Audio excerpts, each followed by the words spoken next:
Machado, CEO do projeto Os 10%, sempre chegando aqui na nossa programação. Muito bem-vindo, André, sempre muito bom falar contigo. Bom dia, Paula, bom dia, audiência da BMC, bom dia, time BMC, prazer estar aqui de novo. Obrigada, André. Olhando um pouco aqui para toda a movimentação, principalmente ali para os juros, olhando para a nossa curva aqui, ponta curta está caindo, a longa subindo, mas subindo menos. Lá fora, inclusive, as treasuries todas em queda. A gente viu ali, acho que o PMI aí foi o que deu folga, né? O PMI ali dos Estados Unidos foi o que deu fôlego para isso?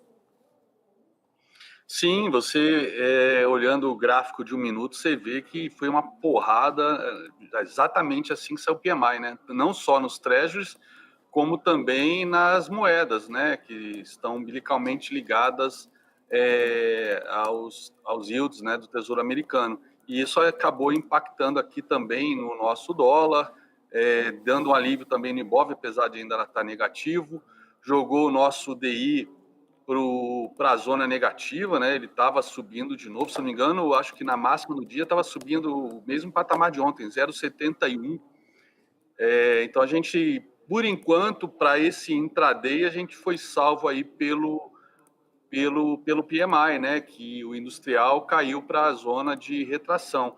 Caiu marginalmente, né? Ele tinha sido 51,9 no mês anterior, caiu para 49,9.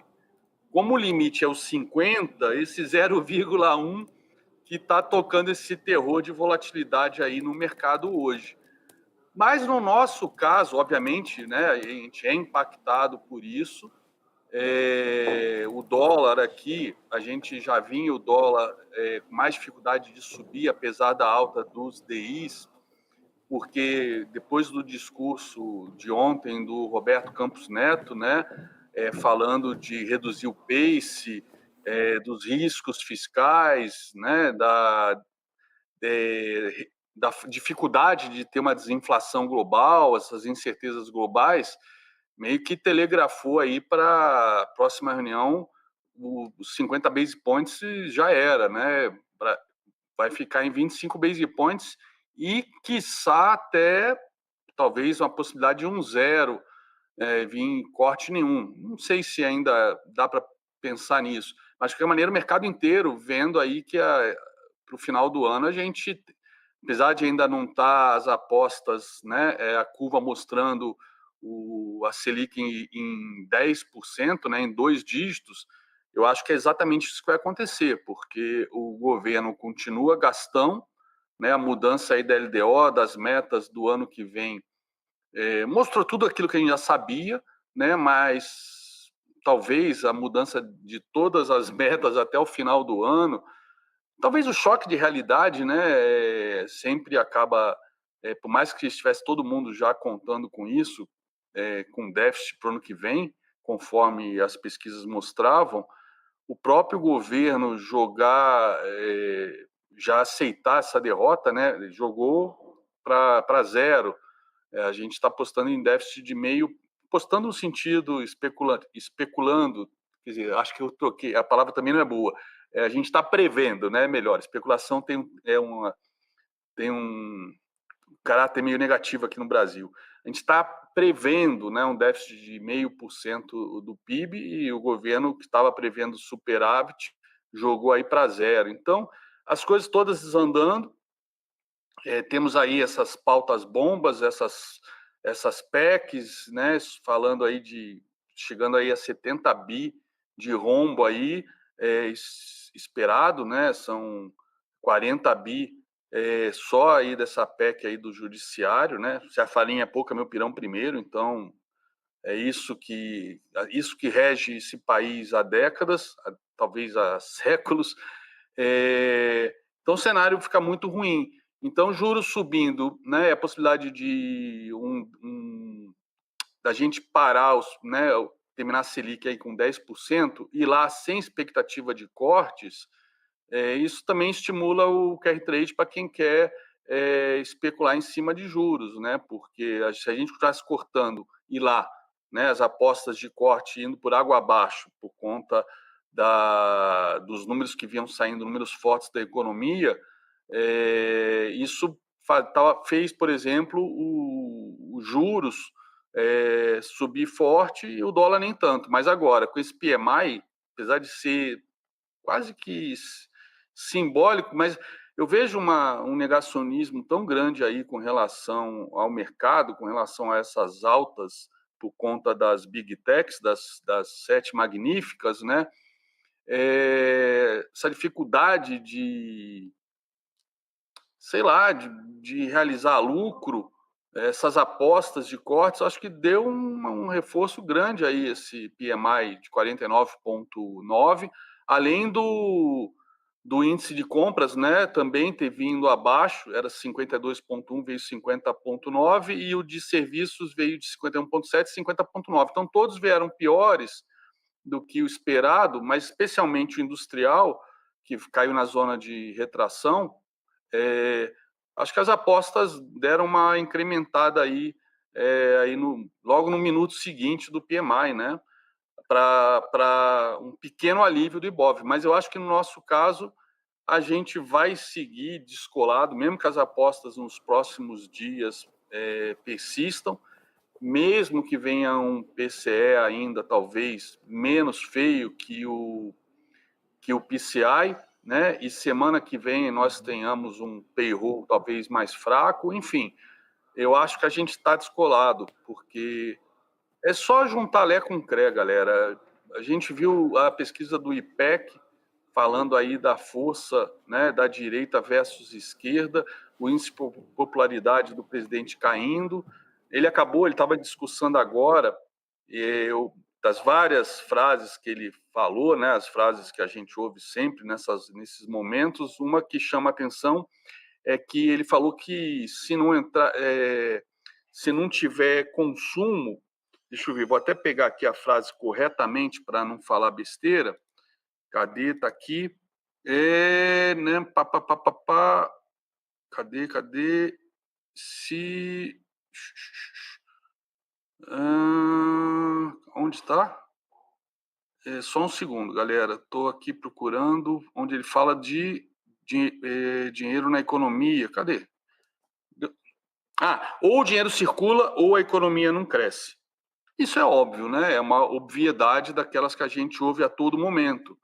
Só que é uma obviedade que é senha para gastar mais, né? Gastar mais com benefícios. Ele lançou ontem aí uma MP para dar mais R$200 para estudantes do nível médio, né? R$200 perdão, por mês, e mais R$1.000 no final do ano, se ele completar o ano. Esses R$200 por mês podem ser sacados, né? E os R$1.000 ficam guardados para sacar só quando se formar. Né? Isso totaliza aí R$9.200 por estudante do ensino médio. É mais um benefício, mais um Bolsa Família. Fica chato, né, eu falar que eu sou contra isso, mas ele está comprando votos de estudantes secundaristas, né, visto que está perdendo eleitores a dar com pau. Né? Então ele está querendo comprar votos. Né? E cadê o dinheiro de merenda? Cadê professor melhor remunerado? Cadê escolas melhor equipadas? Não fazem isso, continuam roubando, continuam desviando dinheiro, todos os políticos, não estou falando de PT nem nada, a gente continua tendo, sabe, um ensino paupérrimo no país, lembrando aí que a Coreia do Sul, logo depois da Guerra da Coreia, a Coreia do Sul tinha um PIB menor do que a Coreia do Norte, né, que recebia auxílio da União Soviética, etc. Hoje, os coreanos do Sul são mais altos que os do Norte só por conta da falta de alimentação. A Coreia do Sul virou uma potência industrial. Por quê? Porque focou em educação durante décadas. Aqui não é tudo imediatista, né? Vamos dar R$200 para os estudantes, né, para eles permanecerem na escola. Acho que uma maneira de permanecer na escola era dar uma boa refeição, botar bons professores, é isso. Então, é gasto atrás de gasto, essa é a senha. Ele fica contando ainda com ovo na cloaca da galinha, para não usar outro termo, né? De que, dando dinheiro, a galera vai consumir mais, né? E aí vai ter mais arrecadação, porque aí são mais impostos, né? Mais consumo, se produz mais. Isso não funciona, ele sabe disso, né? Se continuar gerando déficit, não funcionou antes, não vai funcionar agora. Não funcionou na nova matriz econômica, que agora virou velha matriz econômica ressuscitada, né? Não funciona. Vai ter dívida significa mais inflação, inflação significa mais juros significa inadimplência, recessão, menos consumo. E aí, se ele for insistir na fórmula, é mais dívida, é um círculo vicioso horroroso, horroroso, né? É, é isso, não tem nada de novo. Então, mesmo com esse PMI, deu um fôlego aqui para o Ibov por enquanto, mas não muda a trajetória. Eu queria até mostrar para vocês o Ibov agora. Estou com ele aqui na minha tela. Não sei se vocês conseguem colocar ele agora. Está aqui, isso. Olha só, o Ibov, né? E aí tem o lado técnico aqui que o preço desconta tudo. Eu realmente acredito muito nisso, né? A gente desenvolveu aqui esse pivôzão de baixa aqui, né? Com essa super bandeira de baixa, tá? Que foi rompida, tá? Que foi rompida para baixo. Quando perdeu esse fundo aqui, né? A gente projeta automaticamente esses alvos, que são os alvos maiores, tá? Mas nessa briga de corte de juros lá, corta, não corta, a gente fez, né, esse movimento aqui de uma bandeirinha menor aqui embaixo, que eu chamei até de bandeirinha de pullback, né? O que é o pullback? É depois dessa linha amarela aqui ter sido cortada, ele veio aqui testar mais uma, duas, três vezes aqui bateu e voltou no mesmo dia, e aqui mais uma quarta vez e rompeu esse fundo. Então, a gente olhando esse outro pivô de baixa, né, desse movimento aqui, a gente já cravou o primeiro alvo dele, tá?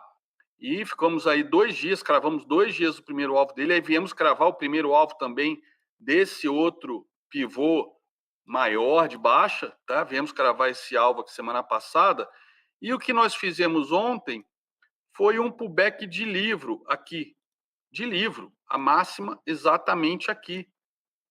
E aí hoje, mercado, né, caindo forte, dando sequência ao gráfico, ao que o gráfico desenhava. Só que com esse PMI, a gente estava na mínima, a gente está tendo essa recuperação. Só que quando a gente olha, por exemplo, aqui os juros, que devolveu, né, vomitou de volta, né, os juros eles estavam em tendência de alta forte, abriu com gap de alta hoje, inclusive, por conta dessa desconfiança fiscal, por conta do discurso de ontem, né? Ontem, o esporro em público que ele deu no Haddad e no Alckmin, tá? Mostrando totalmente falta de gestão da parte dele, porque se ele é o presidente, o que os ministros fazem é responsabilidade dele. Se não estão fazendo correto, é problema dele, não é dos ministros, né? Sempre aquela história, se a culpa é minha, eu boto em quem eu quiser. Então, botou culpa no Alckmin e no Haddad, que está tentando tirar leite de pedra, né, desde o início do mandato, né?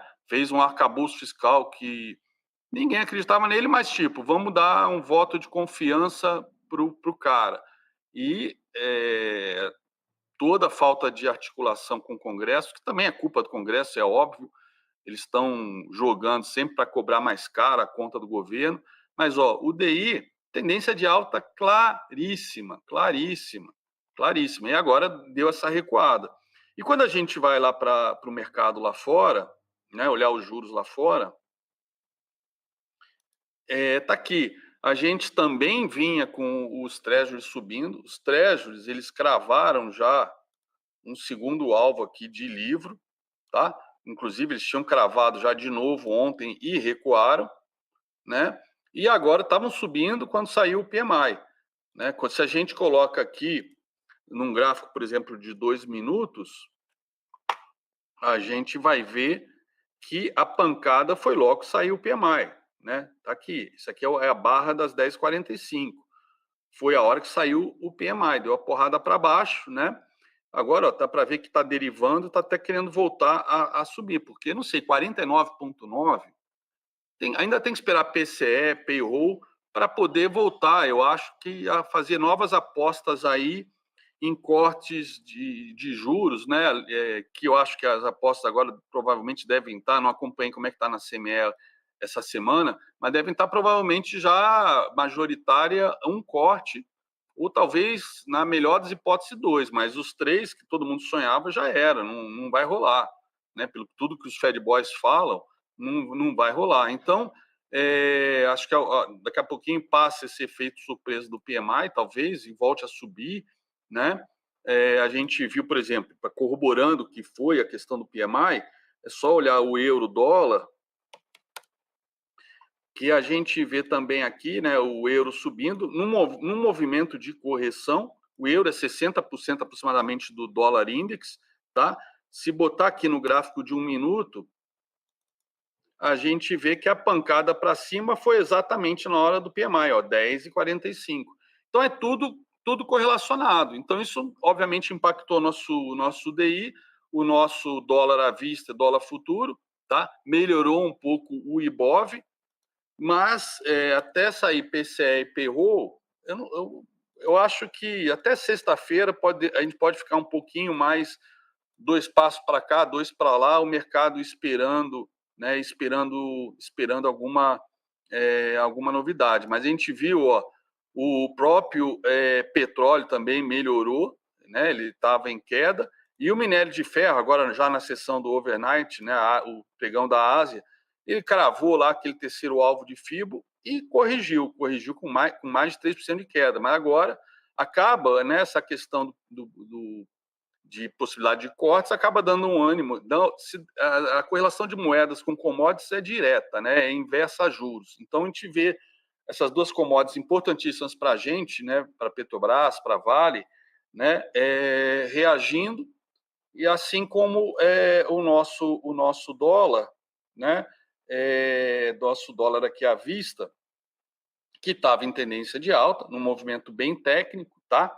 Num movimento bem técnico, mas eu, inclusive, comentei isso hoje. Apesar dessa expectativa ser de alta para o dólar, não me surpreenderia se ele tivesse mais um dia de queda para vir testar essa linha amarela, que foi o segundo alvo da minha projeção, ou mesmo a média de 20 verde aqui, para ir retomar sua tendência de alta para buscar lá 5,30, 5,32.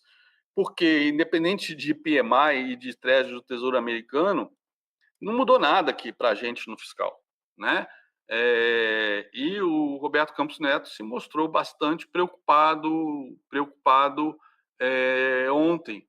Então, como o mandato dele termina no final do ano, o próximo presidente do Banco Central vai vir com certeza muito alinhado com o PT, né? PT, Crazy Hoffman e Lula, Haddad.